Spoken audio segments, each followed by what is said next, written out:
오늘 말씀의 제목은 에덴의 동쪽입니다. 뭐라고요? 에덴의 동쪽. 창세기 4장에 나오는 이야기인데 책 제목이기도 하고 영화 제목이기도 합니다. 1960년대를 사셨던 분들은 에덴의 동쪽 제임스 딘도알 보고 바나나를 기억하는 사람이 더 있을 겁니다. 영국이 비틀즈라는 카드를 내놓으면 미국은 할 말이 있어야 될 거 아니에요? 엘비스 프레슬리라고 탁 대답을 합니다. 영국이 셰익스피어 있잖아 라고 말할 때 그때 미국이 내놓는 사람이 바로 존 스타인백입니다. 누구에게도 밀리지 않는 미국 최고의 자존심입니다. 그 존 스타인백에게 노벨 문학상을 수상하게 한 작품이 있는데 바로 그게 에덴의 동쪽입니다. 1952년에 소설을 썼고 62년에 노벨 문학상을 받았습니다. 그러니 미국이 자부할 만하죠. 우리가 모른다 그래도 혹 에덴의 동쪽은 알고 있으니까요. 미국 최고의 자존심입니다. 지난주와 오늘 말씀 본문인 창세기 4장을 그 소설의 배경으로 하고 있습니다.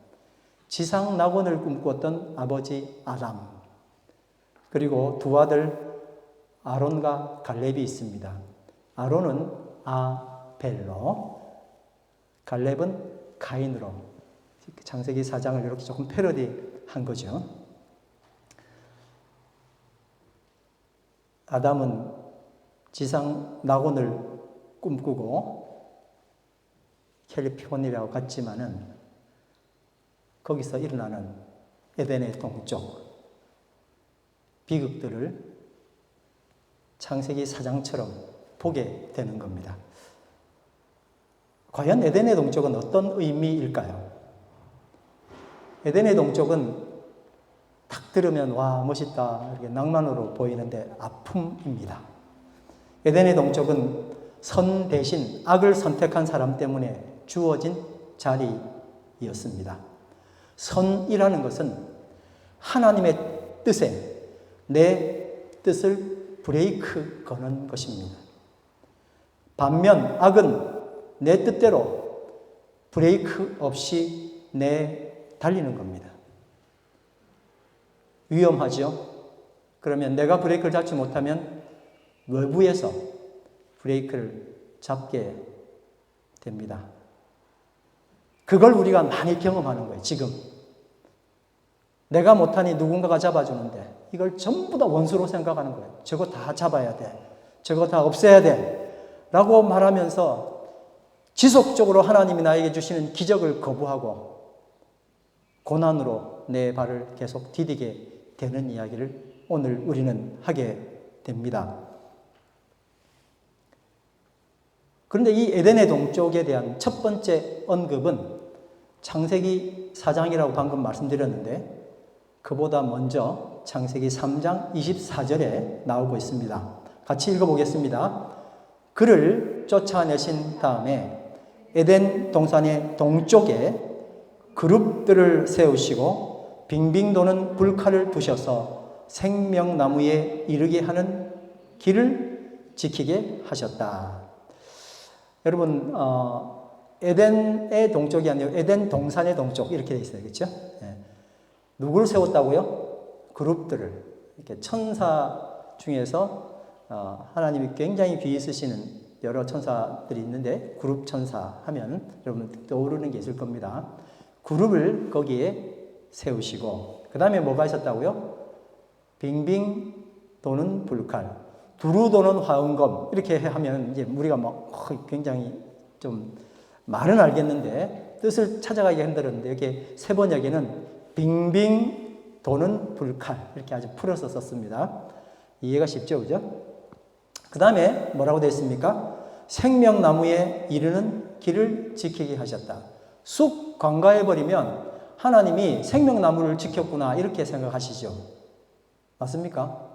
근데 여기는 뭐라고 되어 있습니까? 생명나무에 이르는 뭐를 지켰다고요? 길을 지켰다고요. 이 의미가 좀 달라집니다. 생명나무를 지켜야지 하고 뭐 하원검하고 그 다음에 그룹천사가 이렇게 있었던 게 아니고 생명나무에 이르게 하는 길을 보존하는 거예요. 의미가 좀 다르죠. 누군가가 훼손할 수도 있는 거고 이 길을 몰라 할 수 있기 때문에 이 길을 계속 보존해내는 겁니다. 의미가 달라졌습니다. 여러분, 빙빙 도는 화원검, 다시 말하면 불칼은 그러면 무슨 용도일까요? 만약 아담과 하와가 생명나무에 이르지 못하도록 하는 것이 목적이었다면 그룹 천사 중에, 그룹이니까 그룹이 아니고 케루빔이죠. 케루빔 천사 혹 한 분이라도 천사가 사람 못 당하겠습니까? 오지마 그러면 끝나죠. 충분히 가능했을 겁니다. 생명나무를 지키게 하는 것이 아니라 생명나무에 이르는 길을 지키게 하셨다라는 의미에서 찾을 수 있듯이 빙빙 도는 불칼은 아담과 하와를 겁주는 도구가 아니라 그들에게 다시 돌아갈 에덴의 입구, 생명나무가 있는 곳을 알려주는 불꽃 시그니처였습니다. 여기 불꽃이 있기 때문에 여기로 가야 하는구나. 그리고 밝혀진 그 길로 가야 하는구나라고 늘 내 마음에 내가 떠나왔던 그리고 반드시 돌아가야 할 내 마음의 고향을 거기 바라보도록 하나님께서 배려하신 겁니다. 거기 불꽃 시그니처를 늘 그냥 가만히 있는 게 아니라 뱅뱅 도는 거예요. 빙빙 도는 불을 두셔서 저기구나 라고 생각할 수 있도록 해 주신 겁니다. 여러분, 이 그룹 케루빔 하면은 생각나는 게 뭐죠? 그게 출애굽기 25장에 나오는 지성소입니다. 아멘. 그리고 그것이 뭐로 이어집니까? 지금 현재 예배로 이어지는 거예요. 우리가 어디를 간다 할지라도 반드시 그 자리에서 무릎을 꿇고 만나는 순간 불꽃과 그룹천사, 주님의 임재하신 자리가 어디예요? 그룹천사 바로 밑에 있는 시음소잖아요. 그죠? 네. 그러니까 그룹천사가 있다 하는 것은 여기가 바로 주님께서 나를 위하여 맨 마지막까지 오신 길이에요. 아멘. 그래서 내가 주를 만날 수 있는 것. 그게 어디입니까? 어떤 장소가 아니라 바로 예배의 자리인 것입니다. 이곳에 임재하여 주소서. 주님을 기다립니다. 주를 향한 노래가 하늘에 퍼지니 주여 임재하여 주시옵소서. 그 임재의 자리가 바로 그룹천사가 있는 자리였습니다. 지금 예배의 자리입니다. 그러니 이 예배의 자리는 정말 대단한 하나님의 놀라우신 은혜인 것입니다. 그런데 오늘 주제가 에덴의 동쪽 아닙니까? 창세기 4장 16절에 그야말로 에덴의 동쪽이 나옵니다. 같이 읽겠습니다. 가인은 주님 앞을 떠나서 에덴의 동쪽 놋 땅에서 살았다. 이렇게 4장의 에덴의 동쪽은 3장의 에덴의 동쪽과는 그 의미가 전혀 달랐습니다. 불꽃 시그니처 영향에서 완전히 벗어난 새로운 땅을 말합니다. 하나님의 불꽃이 아니라 인위적인 불꽃, 사람이 만든 불꽃으로 유혹하는 매혹적인 도시였습니다. 존 스타인백의 에덴의 동쪽은 에덴을 등진 곳입니다. 에덴을 보지 아니하는 또 다른 장소였던 겁니다. 그러나 여러분, 에덴이란 이름으로 마지막 불씨를 하나님 여전히 남겨두셨습니다. 우리가 뉴질랜드 살면서 가슴 아프게 생각했던 것, 처음에는 황홀했던 것이 크라이스트처치라는 이름이었습니다. 크라이스트 처치래요. 와, 어떻게 도시 이름이 크라이스트 처치냐. 그랬는데 들려오는 뉴스마다 거기서 참 많은 참 크라이스트 처치답지 않은 사건들이 일어났잖아요. 그럼에도 불구하고 하나님은 크라이스트 처치라는 이름을 남겨두심으로 희망의 불씨를 두신 것입니다. 할렐루야. 에덴의 동쪽은 마침내 가인의 꿈을 이룬 곳이었습니다. 내가 고집하는 꿈과도 비슷하죠. 자기 마음대로 되는 세상을 꿈꾸던 가인의 길에는 아무 거침이 없었습니다. 그러나 자기 마음대로 하나님께 제사를 드린 바로 그날, 전혀 예상하지 못한 채 자기는 그냥 내 속에는 브레이크가 없으니까요. 무시했으니까요. 막 나갔잖아요. 근데 외부에 의해서 브레이크가 잡힌 거예요. 분노한 겁니다. 뭐야 이거 도대체? 내 의도가 아니라 외력에 의해서 내 의지가 꺾이는 이 불쾌함을 우리는 여전히 지금도 경험하고 있습니다. 불쾌해야 할 것이냐. 내 주여 뜻대로 행하시옵소서 말해놓고도 내 뜻대로 안 되는 게 화가 나는 거잖아요. 야생마처럼 내리달리던 가인, 그의 길에 외부가 주는 브레이크는 전혀 필요치 않았었습니다. 내 삶의 주인은 내 자신이라는 본성이 추구하는 에너지가 크잖아요. 그렇게 내리달리는 그의 앞에 외적인 방해자는 존재할 수가 없었습니다. 용납되지 않았습니다. 그래서 그는 감히 그를 거절한, 그에게 브레이크를 건 신에게 보란듯이 자신을 더 강하게 어필했습니다. 아벨을 자신의 손으로 죽이며 내가 내 삶의 주인이고 어느 누구도 나를 상관할 수 없다라고 한바탕 승리의 포효를 토해냈습니다. 그러나 그것으로 그는 돌이킬 수 없는 스위치를 올리고 말았습니다. 외적인 브레이크가 전방위적으로 작동하기 시작한 겁니다. 하나님은 먼저 나에게 브레이크를 걸도록 은혜 주셨지만 더 이상 할 수 없을 때는 주변의 브레이크를 통해서 나를 또 은혜로 단련시켜 주십니다. 할렐루야. 근데 이걸 못 견디는 거잖아요. 땅은 더 이상 그의 손에 풍족함을 주지 않음으로 브레이크를 거셨습니다. 땅은 그가 한 곳에 머무는 것을 허락하지 않음으로 외부적 브레이크를 주셨습니다. 창세기 4장 11절 12절 말씀 다 같이 읽겠습니다. 이제 내가 땅에서 저주를 받을 것이다. 땅이 그 입을 벌려서 너의 아우의 피를 너의 손에서 받아 마셨다. 내가 밭을 갈아도 땅이 이제는 너에게 효력을 더 나타내지 않을 것이다. 너는 이 땅 위에서 쉬지도 못하고 떠돌아다니게 될 것이다. 여러분, 이런 이야기를, 사실 저주잖아요. 이런 이야기를 들으면 정말 내가 너무 잘못했구나라고 무릎 꿇고 회개하셨으면 얼마나 좋았을까요? 죄송합니다. 제가 아주 몹쓸 놈이었네요. 이런 벌을 제가 받더라도 제가 지은 죄값을 치르기에는 부족합니다 정도 되어야 합니다. 만약에 내 마음에 이런 마음이 있다면 가능성이 있습니다. 그런데 가인의 말은 이와는 전혀 달랐습니다. 13절 말씀 다 같이 읽습니다. 시작. 가인이 주님께 말씀드렸다. 이 형벌은 제가 짊어지기에 너무 무겁습니다.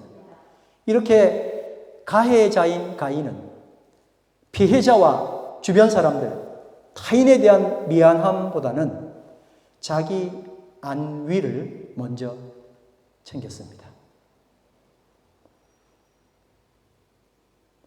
이 형벌은 제가 짊어지기에 너무 무겁습니다. 이 말은 반성이 아니라 자기 변호입니다. 기도가 아니라 차라리 기만입니다. 말씀을 준비하면서 나는 가인과 얼마나 다를까 자문해 보았습니다. 살면서 너무 당연하게 드려온 내 기도 아닌가. 이것이 밤잠을 설치게 했던 내 그 밤의 단골 메뉴 아니었나. 나는 억울합니다. 나는 힘듭니다. 기만, 그러니까 반성이 없는 자기 연민, 자기 방어로만 알뜰하게 짜맞춘 기도 아닌 이 기만으로 만들어진 내 말이 맞잖아. 이것으로 스스로 또는 상대에게 심지어 하나님마저 얼마나 많이 설득해 왔는지 모릅니다. 그런데 이것은 맞느냐, 틀리냐로 풀어질 문제가 절대 아니었습니다. 하나님은 뭐라 하실까? 여기에 초점이 맞춰져야 이 골치 아픈 문제는 단방에 풀어집니다. 내 중심에 진짜냐 가짜냐 맞냐 틀리냐가 아니라 하나님 중심의 선악이 작용해야 뒤척이던 밤의 종교를 보게 될 것입니다. 기꺼이 내 탓을 기꺼이 남 탓으로 그렇게 만들었던 것을 내 탓으로 바꿀 수 있습니다. 주님의 은혜로 내 탓이라고 말할 때에 기꺼이 말할 때 세상의 모든 논란은 종결됩니다. 근데 보통 사람이 이럴 수 있습니까? 억울해서 못 살죠. 이렇게 되면 우리는 가인의 길을 계속 갈 수밖에 없습니다. 그 위험한 가인의 길 말입니다. 이제 가인이 걸어가던 그 치밀한 자기 보호 본능을 한번 들어보시길 바랍니다. 창세기 4장 14절입니다. 오늘 이 땅에서 저를 쫓아내시니 하나님을 뵙지도 못하고 이 땅 위에서 쉬지도 못하고 떠돌아다니게 될 것입니다. 그렇게 되면 저를 만나는 사람마다 저를 죽이려고 할 것입니다. 자기에게만은 무한한 동정심을 가진 사람의 진심 어린 자기 연민 아닙니까? 이제부터는 쉬지도 못하고 떠돌아다니는 게 싫다고 말하는 겁니다. 더구나 자기는 동생을 죽였음에도 남들이 자기를 죽이면 안 된다는 주장을 너무 당당하게 말하고 있잖아요. 읽고 있는 우리들이 오히려 부끄러울 지경입니다. 그런데 종종 내가 이러고 있습니다. 내가 내 삶의 주인이 되면 내가 이러고 있는 겁니다. 마치 여기 모니터가 있는데 말씀, 찬송 영상 나오다가 느닷없이 야한 동영상 나오는 거나 똑같아요. 내 삶은 모니터입니다. 채널을 바꾸고 나니까 모니터는 그 영상을 송출한 거예요. 나는 잘 모르죠. 근데 어느새 내가 내 삶의 주인이 되는 채널로 바뀌게 되면 내가 이렇게 가인처럼 말도 안 되는 자기 연민에 빠진 당당한 주장을 내놓게 된다는 겁니다. 내 삶은 단지 모니터입니다. 채널에 따라 모니터는 영상을 송출합니다. 내가 내 삶의 주인이라는 바로 그 채널로 고정되면 우리는 영락없이 가인이 되고 맙니다. 여러분, 근데 가인이 이 정도 되면 여호와 하나님께서 가인에게 제발 정신 좀 차리라고 좀 심하게 응징하면 좋지 않습니까? 우리 마음도 그렇죠. 근데 여호와 하나님께서 오히려 이렇게 답하십니다. 의아한 답이죠. 4장 15절 말씀 다 같이 읽겠습니다. 주님께서 그에게 말씀하셨다. 그렇지 않다. 가인을 죽이는 자는 7 갑절로 벌을 받을 것이다. 말 된 소리입니까? 어떻게 하나님이 악인을 두둔합니까? 이런 생각을 할 겁니다. 계속 읽습니다. 주님께서는 가인에게 표를 찍어 주셔서 어느 누가 그를 만나더라도 그를 죽이지 못하게 하셨다. 정말 어이가 없다 싶으실 겁니다. 그 마크가 지금 여전히 죄를 짓고 있는 우리에게도 찍혀 있습니다. 그저 죄송하고 미안할 따름이죠. 아마 가인 역시 이 약속을 받아내면서 의기양양했을 겁니다. 마구 우겨서라도 자기가 필요한 것은 반드시 얻어내는 생존의 달인이야. 내 삶에 브레이크는 없어. 라고 자부했을 겁니다. 그렇다면 여호와께서는 왜 가인에게 이런 파격적인 대우를 해주셨는가? 의아해 하실 분이 있을 겁니다. 아니 선인은 그냥 맞아 죽게 만드시고 왜 이 가인은 돌보시는 거야? 그렇게 말할 수 있잖아요. 근데 여러분 잘 숙고해 보면 이건 파격적인 대우가 절대 아니었던 것을 알 수 있습니다. 하나님의 예정된 시간표에 어느 누구도 개입할 수 없다. 그게 가인이랄지라도 하나님의 예정된 시간표에 어느 누구도 개입할 수 없어요. 그가 사람을 죽였기 때문에 누군가가 그를 죽일 수 없었습니다. 하나님의 뜻이 들어간 절대적인 반영이었습니다. 가인은 하나님께서 주신 삶의 길이를 살아야 했습니다. 하나님이 말씀하신 대로 살아야 했습니다. 그러니 누군가가 그의 삶에 개입해서 가인을 심판한다며 자기 마음대로 가인을 죽일 수 없었습니다.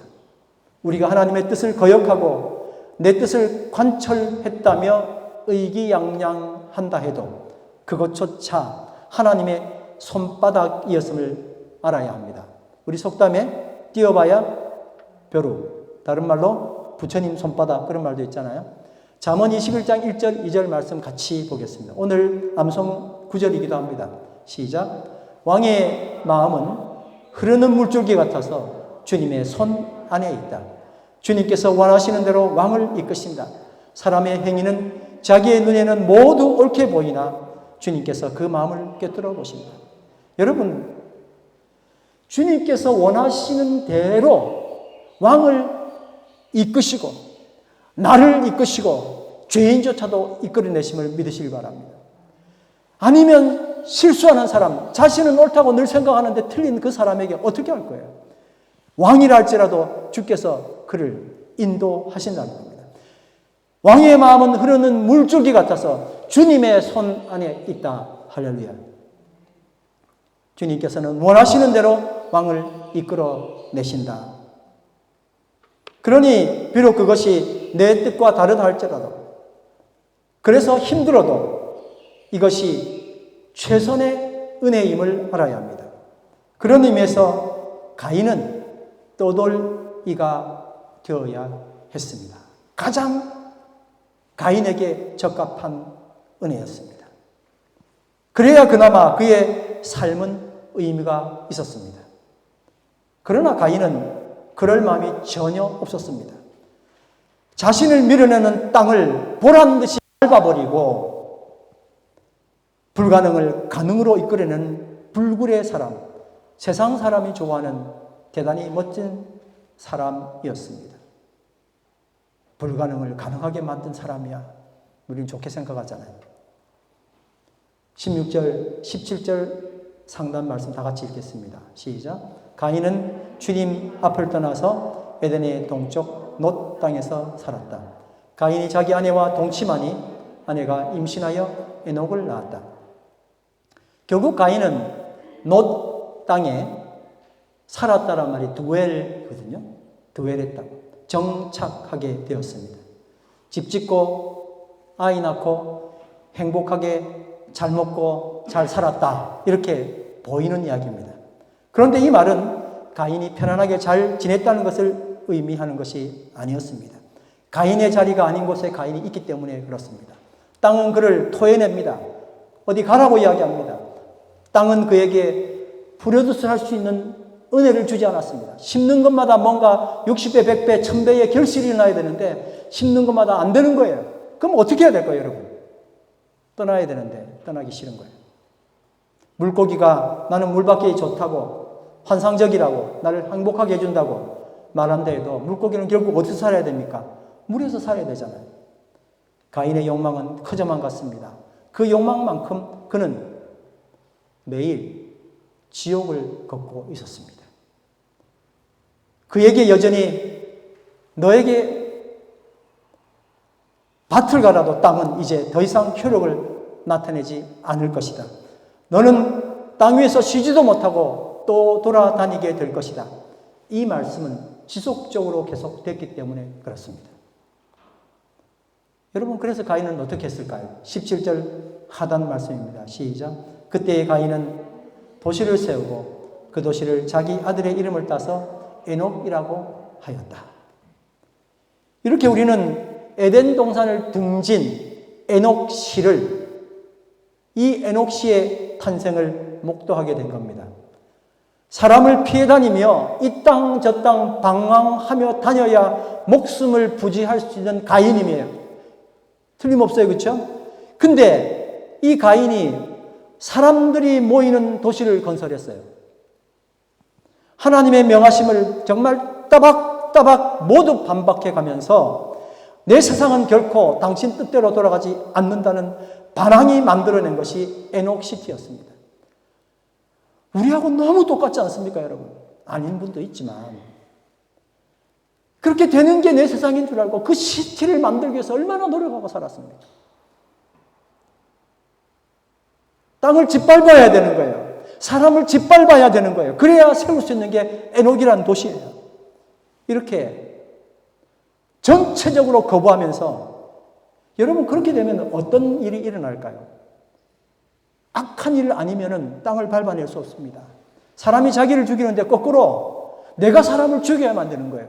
그래야 시티는 완성될 수 있어요. 에녹이란 말은 시작이라는 말입니다. 인본주의의 시작이고 문명의 시작이고 하나님의 뜻을 정면에서 대적하는 시작입니다.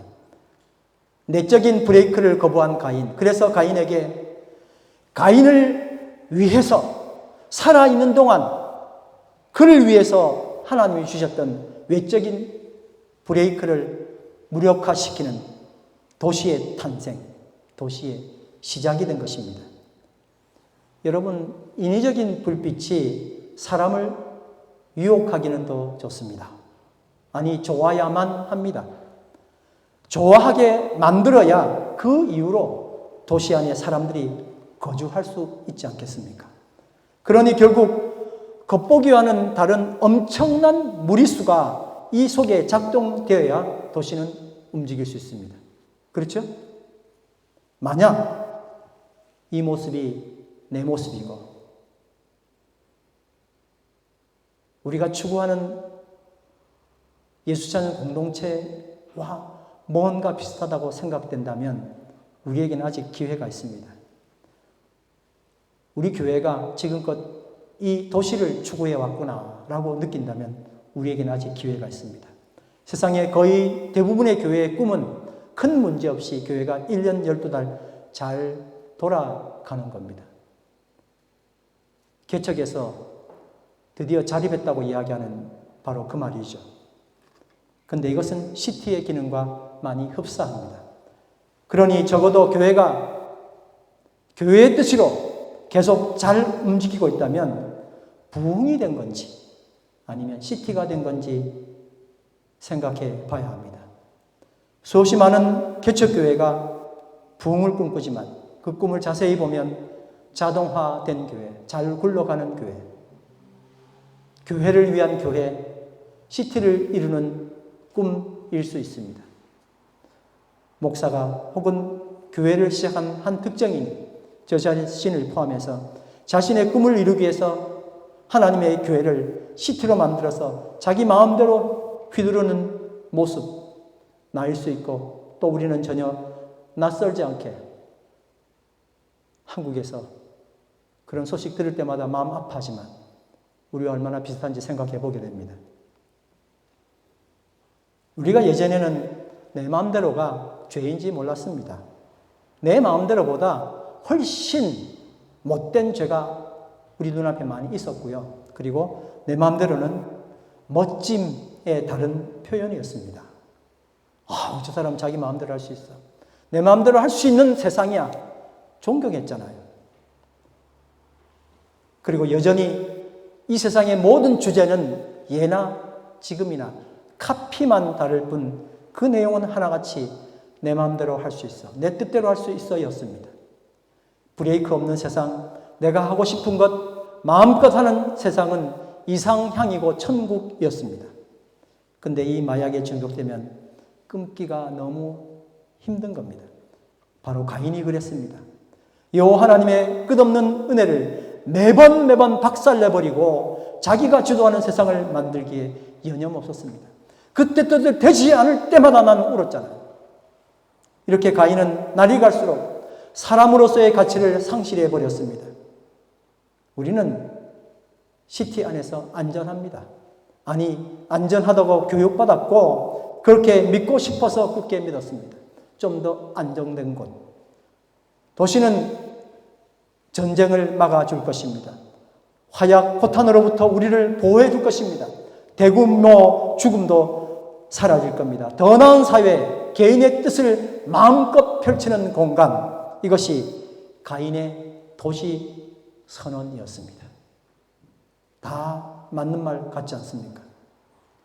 그런데 도시를 화려하게 포장하기 위해서 사용된 수많은 포장지가 쓰레기, 재활용되지 않는 쓰레기가 되어 땅을 더럽힙니다. 실질적으로도 그렇고 이 도시를 포장한 많은 이상들이 그렇습니다. 화려한 도시를 부양하기 위해서 사용된 치명적인 극약품들은 땅을 짓밟고 있습니다. 여러분 너무 잘 아시죠? 그래서 지금은 프리레인지를 자꾸 사먹고 그렇게 하잖아요. 원래부터 프리레인지였는데 도시를 부양하다 보니 도시가 황폐하게 됐습니다. 도시의 불을 밝히기 위해서 어둠 속에서 일하다가 죽어가는 어린 자식들은 이 도시 선언에서 루저야 라고 치부되어 왔습니다. 더구나 알면서도 쉬쉬하는 불편한 진실이 이 도시의 유령처럼 지배하고 있습니다. 여러분 아십니까? 화약보다는 설탕으로 더 많이 죽습니다. 전쟁보다는 자살로 더 많은 사람들이, 아니 더 많으니 더 정말 많은 사람들이 이 도시에서 죽어가고 있습니다. 타살보다는 자살이, 테러보다는 오일 기름으로 더 많은 사람들이, 튀김 말입니다. 튀김. 더 많은 사람들이 죽어가고 있습니다. 가인의 도전은 멋있어 보였지만 그 종말은 너무 비참합니다. 가인은 결국 제 손으로 지옥을 만들고 말았습니다. 만약 우리 꿈이 내 마음대로 세상이라면 이것의 종말도 역시 가인의 것과 다르지 않습니다. 교회는 나 아닌 우리의 뜻을 이루는 곳이 아닙니다. 교회의 뜻을 이루는 것도 아닙니다. 교회는 하나님의 뜻을 이루는 곳이어야 합니다. 할렐루야. 그러니 교회는 언제나 변화무쌍한 계획대로 되지 않는 예상을 항상 벗어나는 야생을 도모해야 하는 것입니다. 교회는 계획적이고 계획으로 돌아가는 시티 교회를 위해 존재하는 것이 아니라 버라이어티, 주님의 뜻으로 돌아가는 바로 그 야생을 위해 존재해야 합니다. 이것이 오히려 더 교회답고 진짜 부흥입니다. 그리고 내가 그렇게 되어야 됩니다. 내가 세운 그 계획대로 하나도 안 돌아갈 때마다 얼마나 많이 고민하고 주님께 기도했습니다. 그러나 주의 뜻대로 돌아간다면 이건 최고의 기적입니다. 할렐루야! 저는 그런 도전을 매일매일 받고 있습니다. 처음에 교회 시작했을 때는 이런 시티 교회였죠. 맞습니다. 언젠가 교회가 확실히 잘 자립을 해서 잘 돌아가는 교회를 꿈꿨죠. 2020년 12월 5일 토요일 오후 3시에 교회 건물에서 불이 났습니다. 네, 그래도 잠깐 지나가겠지. 1년이면 끝날 줄 아는 공사 지금도 계속하고 있습니다. 참 버라이어티합니다. 예상대로 되는 게 없습니다. 언제 끝날지 모릅니다. 별로 못없는 이런 장소에서 파이프 오르간 소리 나는 데가 아니라 이 장소에서 우리는 아직까지 예배드리고 있습니다. 코로나 장기화되면서 온라인 예배 6개월 이상 합니다. 교회 기능이 마비된 듯합니다. 예상대로 되는 게 하나도 없습니다. 언제부턴가 저는 기도했습니다. 하나님, 예상대로 되지 않아서 감사하고 눈에 안 보이니까 힘들지만 주의 뜻으로 돌아간다는 것은 놀라운 하나님의 기적입니다. 망했습니까? 아니잖아요. 더 하나님께 가까이 나갈 수 있었으면 이거는 축복입니다. 할렐루야. 그러기에 우리는 이 거대한 파단을 헤치고 한숨 돌리게 되면 더 안전한 시티 교회를 꿈꿔야 하겠습니까? 아니면 하나님의 뜻에 넉넉히 순종할 수 있는 버라이어티하지만 그 뜻이 올 때마다 순종하고 나갈 수 있는 교회를 꿈꿔야 하겠습니까? 교회는 에녹시티의 화려한 인공 조명이 아니라 빙빙 도는 불칼로 지켜지는 생명나무의 길로 사람의 마음을 돌려야 할 사명을 가지고 있습니다. 그런데 어떻게 이게 가능하겠습니까? 내 마음대로의 꿈을 꾸면 결코 이룰 수 없습니다. 반면 우리가 주 뜻대로 세상을 꿈꾸면 가능해집니다. 어차피 세상은 내 마음대로 되어 본 적이 없습니다. 맞죠? 그러나 이 사실이 얼마나 축복인지 생각해 보셨습니까? 루시 모드 몽고메리라는 여사는 빨간머리 앤이라는 소설을 통해서 이렇게 말했습니다. 엘리자가 말했어요. 빨간머리 앤이 그 주근깨 투성이 고아 소녀가 길대로 누군가가 자기를 입양해 주니까 너무 감사해서 갔는데 남자애를 원했다잖아요. 정말 절망이죠. 근데 이런 이야기를 합니다. 엘리자가 말했어요. 세상은 생각대로 되지 않는다고. 자기보다 높은 언니가 자기한테 세상은 생각대로 안 돼 라고 이야기해 준 거예요. 근데 이 아이가 하지만 생각대로 되지 않는다는 건 정말 멋진 것 같아요. 어른도 할 수 없는 이 놀라운 고백을 아기가 한 거예요. 정말 멋진 것 같아요. 생각지도 못했던 일이 일어난다는 거니까요. 내 뜻으로 세상을 이끌어가는 것이 아니라 주님의 뜻에 이끌려간다는 것은 정말 멋진 삶입니다. 할렐루야! 생각지도 못한 흥미로운 일이 우리 앞에 계속 펼쳐질 것이니까요. 이 순종이 내 맘돌의 브레이크가 되어서 나를 더 가치 있는 사람으로 성장시켜 줄 것입니다. 할렐루야! 우리 함께 금주의 암송 말씀 읽겠습니다. 시작. 왕의 마음은 흐르는 물줄기 같아서 주님의 손 안에 있다. 주님께서 원하시는 대로 왕을 이끄신다. 우리 다 같이 일어나셔서 찬양드립니다. 아버지, 당신의 마음이 있는 곳에 내 마음이 있기를 원합니다.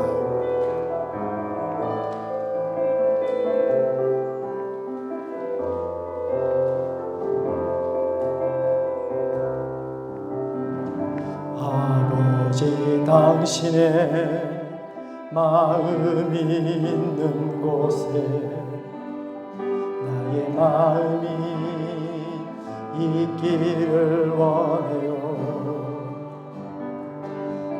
아버지, 당신의 눈물이 고인 곳에 나의 눈물이 고이길 원해요. 아버지, 당신이 바라보는 영혼에게 나의 두 눈이 향하길 원해요. 아버지, 당신이 울고 있는 어두운 땅에 나의 두 발이 향하길 원해요. 나의 마음이 아버지의 마음 알아. 내 모든 뜻 아버지의 뜻이 될 수 있기를. 나의 온몸이 아버지의 마음 알아. 내 모든 삶 당신의 삶 되기를. 오늘 말씀을 생각하시면서 다 같이 합심하여 기도하겠습니다. 아버지 하나님, 주의 뜻을 늘 따르겠다고 고백하지만 말로만 했던 주 뜻대로 하시옵소서라고 말했던 이 모든 이야기가 내 뜻을 얼마나 많이 주장해 왔고 내 뜻이 되지 않았을 때마다 한탄의 눈물을 흘렸던 것을 이 시간 보면서 회개합니다. 진짜 주님의 뜻이 이루어지기를 원합니다. 그것이 행복하기를 원합니다. 거기에 기쁨으로 반응하기를 원합니다. 당신의 뜻이 이루어질 때마다 놀라운 기적은 일어나는데 내 뜻 때문에 이 세상은 아직도 멸망으로 방해받고 있지 않습니까? 하나님, 우리를 불쌍히 여기시고 주의 뜻에 즐겨 순종하는 최고로 행복한 하나님의 사람 되기를 원합니다. 나의 마음이 아버지의 마음 알아. 내 모든 뜻 아버지의 뜻이 될 수 있기를. 나의 온몸이 아버지의 마음 알아. 내 모든 삶 당신의 삶 되기를. 남 이야기 같았던 가인의 이야기가 나랑 너무 많이, 우리랑 너무 많이 닮아 있음을 보게 됩니다. 엄청난 죄가 따로 있는 줄 알았는데 내 마음대로 안 돼서 일어난 결과였습니다. 내 스스로 브레이크 잡지 못하니까 외부에서 나를 스톱시켜 그나마 나를 보호하려 했는데 그 뜻을 이해하지 못하고 밤을 설치고 지새우고 몸부림쳤습니다. 결국 내 마음대로 할 도시 세워야 그래야만 내 분이 풀리고 그 이후로 수많은 무리수를 두면서 얼마나 많은 악의 열매들을 생산해 냈는지 너무 비참하고 죄송할 뿐입니다. 그래도 주님 저희에게 이게 아니다 하는 마음 주신 것 감사합니다. 내 속에 브레이크를 주시고 인간으로서 당연히 주의 말씀을 통하여 브레이크를 잡게 하시고 혹 그게 가능하지 못해서 외부에서 브레이크를 잡을 때 주의 뜻을 생각하고 순종하기를 원합니다. 하나님. 주님 우리를 불쌍히 여기시고 용서해 주시고 우리를 주의 길로 인도하여 주시옵소서. 예수님 이름으로 기도드립니다. 아멘.